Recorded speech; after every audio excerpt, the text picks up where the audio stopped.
में जारी है vaccination. Karachi expo centre, Faisalabad और कोयटा में 30 साल से जायद उम्र अफराद को डोज दी जा रही है। शहरियों ने सेंटर्स पर हुकूमती इक़दामात पर इत्मीनान का इजहार किया है।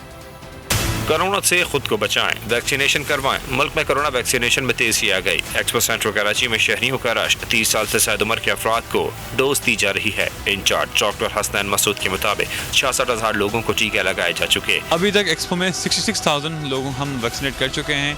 एज ग्रुप जो है हम 30 प्लस कर रहे हैं, लेकिन 30 to 40 विद कोड, 40 प्लस हम वॉक इन कर रहे हैं। 18 प्लस अभी तक स्टार्ट नहीं हुई। हमारे पास जो वैक्सीन लगा रहे हैं वो साइनोवैक है।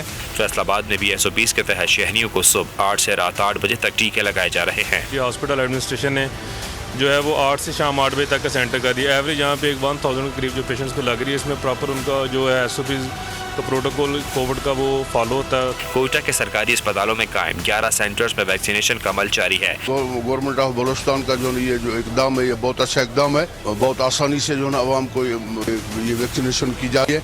बीमारी में बहुत कमी वाक़ हो रही है। शहरी सेंटर्स के तमाम इकदाम से मुतमईन, बेहतरीन इंतजाम पर हुकूमत को सराहत।